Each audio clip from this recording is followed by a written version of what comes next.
পানিতে অঞ্চল পুরা ভাইসা গেছে।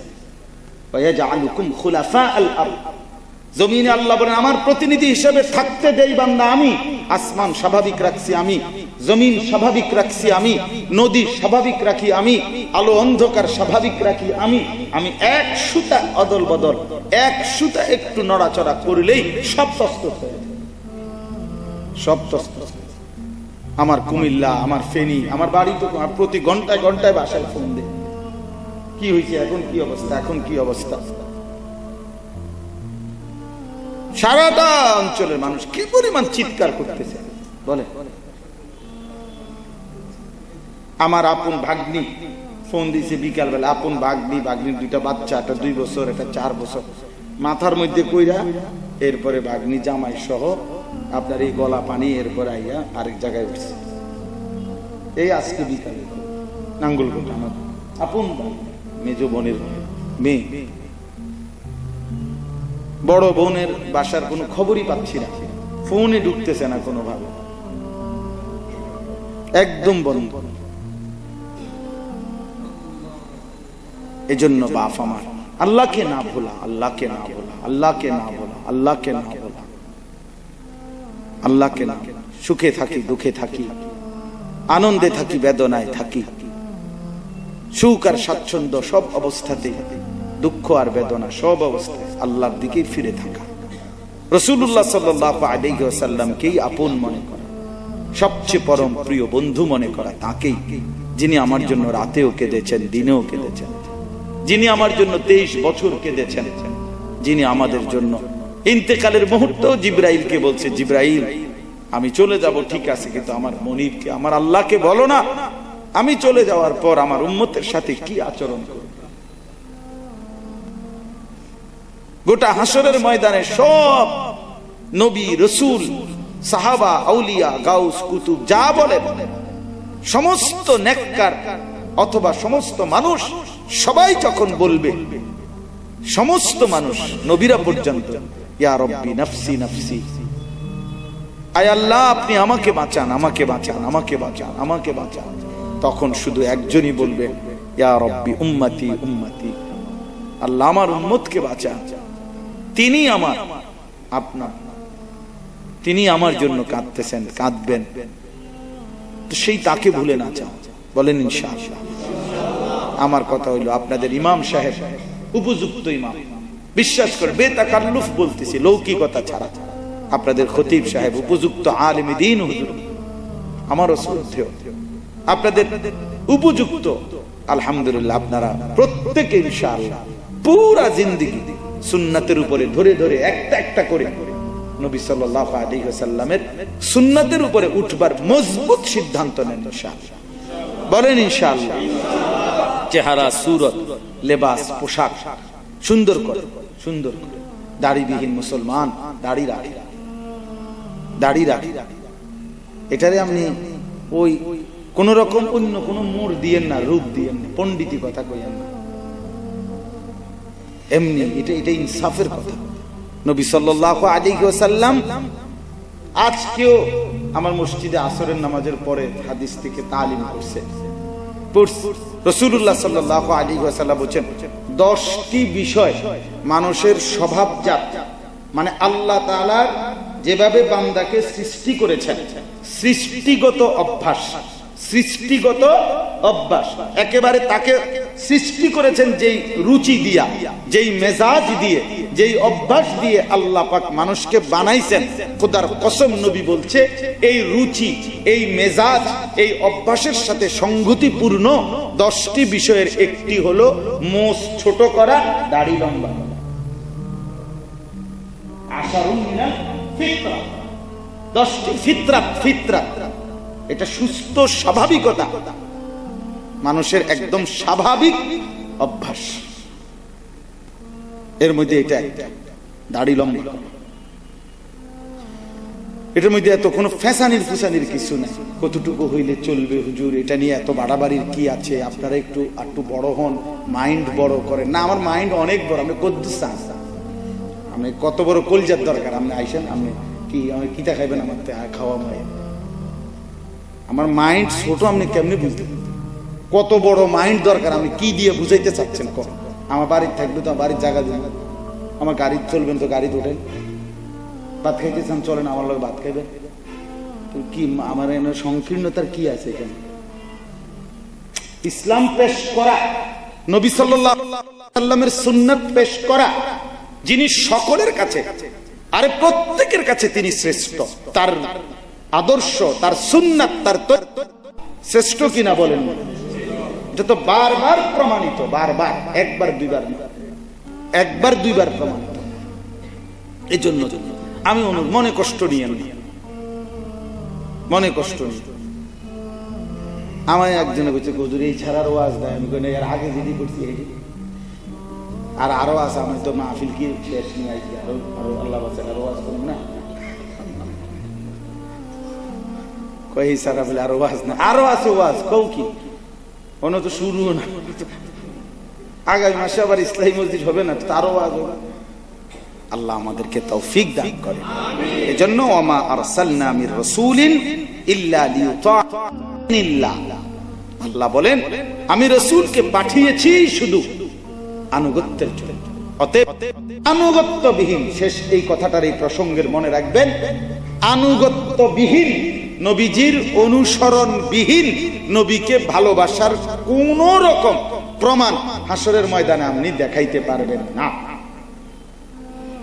রাসূলুল্লাহ সাল্লাল্লাহু আলাইহি ওয়াসাল্লামকে ভালোবাসলে অনুসরণ করতে হবে, অনুসরণ করলেই ভালোবাসা প্রমাণিত হবে। ভালোবাসলে অনুসরণ করতে হয়, অনুসরণ করলে ভালোবাসা প্রমাণিত হয়। আমার এই বাংলা কথা এটা কই তুই ভালোবাসলে অনুসরণ করতে হয়, অনুসরণ করলে ভালোবাসা প্রমাণিত হয় না, মাথা লাড়লে ওই তো কই তুই মুখে কোন এটা কর। ভালোবাসলে অনুসরণ করতে হয়, অনুসরণ করলে ভালোবাসা প্রমাণিত হয়। বলেন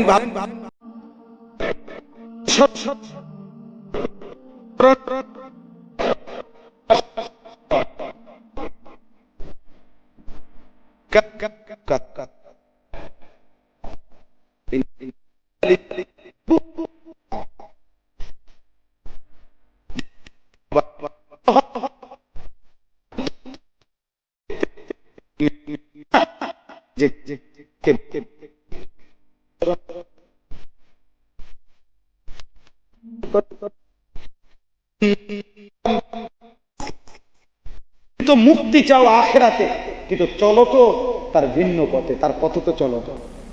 আমা তা'লাম, তুমি কি জানো না, ইন্নাস সাফিনাতা লা তাজরি ইউবসাহা, তুমি কি জানো না নৌকা শুকনায় চলে না, পানিতে নিতে হয়। তাইলে ভালোবাসার দাবি করলেই হবে না, বরং সেটা আনুগত্যের মাধ্যমে কি করে দিতে হবে। আল্লাহ আমাদেরকে তৌফিক দান করেন। আমরা পুরা রাসূলুল্লাহ সাল্লাল্লাহু আলাইহি সাল্লাম, তিনি তার হক আদায় করছেন, জিম্মাদারি আদায় করছেন। 23 বছরে বলছেন উম্মত, তারাকতুকুম মুহাজ্জাতান বাইদা, আমি এক ধবধবে আলোকিত এক দিন, যেই দিনের মধ্যে একটু কোনো মেঘ নাই, মেঘলা নাই, কোন রকমের অস্পষ্টতা নাই, এরকম একটি পরিষ্কার সাদা ধবধবে একটা দিনের উপরে আমি 23টা বছর লাগাইয়া তোমাদেরকে রেখে গেলাম। রাত এবং দিন বরাবর করে দিলাম, রাতও পরিষ্কার, দিনও পরিষ্কার। রাতের যত রাত গভীরের মাসআলা তাও বলে দিলাম, দিনের আলোর মাসআলা তাও বলে দিলাম। এজন্য আমরা ইনশাআল্লাহ এটাই মূল সবক। আল্লাহ আমাদেরকে তৌফিক দান করেন। বাকিটুকু শুধু তরজমা বলে শেষ করছি। ওয়ালাউ আন্নাহুম ইয যালামু আনফুসাহুম জাউকা ফাস্তাগফিরুল্লাহ ওয়াস্তাগফারা লাহুমুর রাসূলু লাওয়াজাদুল্লাহা তাওয়াবার রহিমা। আল্লাহ তাআলা চমৎকার একটা ফর্মুলা আমাদের জন্য বলছেন। আল্লাহ বলছে, বন্ধু আপনার উম্মতকে বইলেন, আমি তো আসলেই তা করে মাফ করতে চাই, তো মাফ করার একটা দারুণ বুদ্ধি আমি বলে দিচ্ছি, আল্লাহ বলে দিচ্ছি। আল্লাহ বলেন, আপনি বইলেন অগরে আপনার উম্মত যখন গুনাহ পাপ নাফরমানি করে ফেলে, তখন একটা বুদ্ধি হইল তারা যেন আপনার সামনে আসে। আপনি বন্ধুর সামনে আইসা আপনাকে সামনে রাইখা আমি আল্লাহর কাছে যেন মাগফিরাতের দোয়া করে, তওবা করে, ইস্তিগফার করে, আর সাথে আপনি যদি একটু বলেন আল্লাহ দেন, মাফ করে দেন আমার উম্মত, আমি নিশ্চিত ওয়াদা দিলাম মাফ করে দেব। জীবিত অবস্থায় এই হুকুম, আপনার ইন্তেকালের পরে আপনার রওজায়ে আতহারের সামনে দাঁড়িয়ে বলল এই হুকুম, ওয়ালাউ আন্নাহুম ইযযালামু আনফুসাহুম। আমার বান্দা যদি জুলুম করে, নাফরমানি করে, নিজের পাপ অন্যায় করে জীবন শেষ করে ফেলে, জাউকা, অতঃপর আপনার কাছে যদি আসে, আপনার সামনে, ফাস্তাগফিরুল্লাহ, আপনাকে সামনে রেখে যদি আল্লাহর কাছে ইস্তিগফার করে, তওবা করে, ওয়াস্তাগফারা লাহুমুর রাসূল, আপনি রাসূলের জন্য একটু বলেন আমার কাছে মাফ চান, তো লা ওয়াজাদুল্লাহ তাওয়াবার রাহিমা, তাহলে অবশ্যই তারা আমি আল্লাহকে তওবা কবুলকারী এবং দয়ালু হিসেবেই পাবে। ফালা ওয়া রাব্বিকা লা ইউমিনুনা হাত্তা ইউহাক্কিমুকা ফীমা শাজারা বাইনাহুম। আল্লাহ বলে, আবারও বলছি বন্ধু, কসম করে আপনার উম্মতকে বলে দিবেন, আমার বান্দাদেরকে বলে দিবেন, আপনি কোন ফয়সালা করে দেওয়ার পরে যদি তার ব্যতিক্রম করে,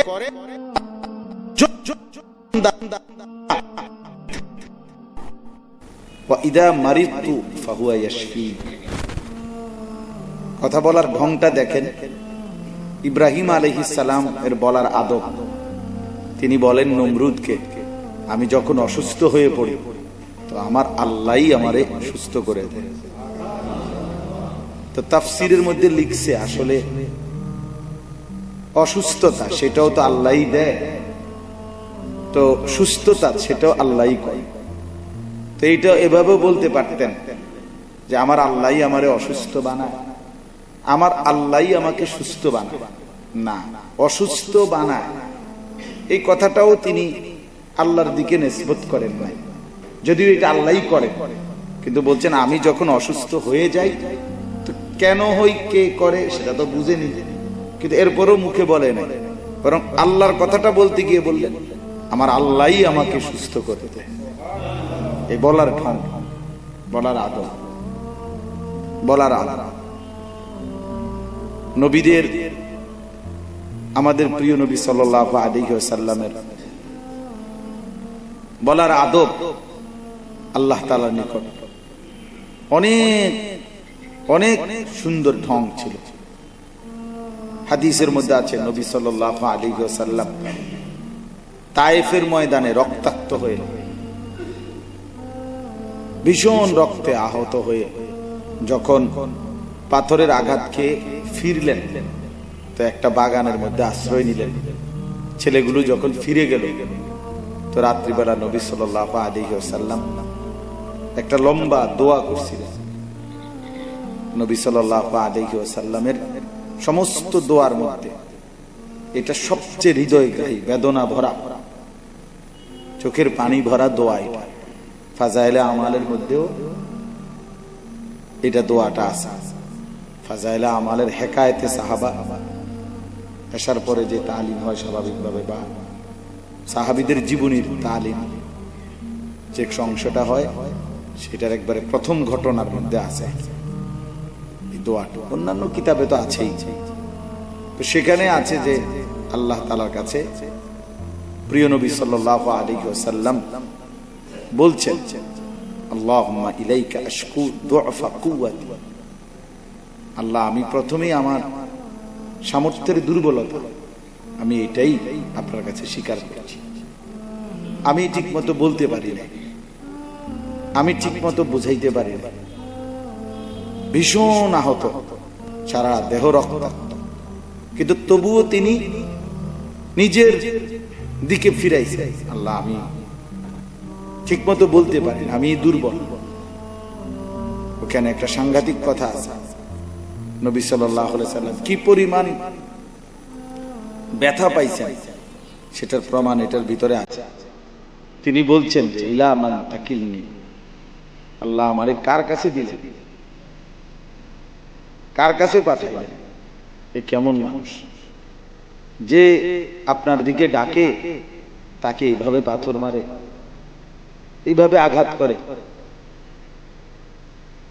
ইলা বাঈদিন ইয়াতাজাহামুনি, এমন কিছু দূরবর্তী মানুষ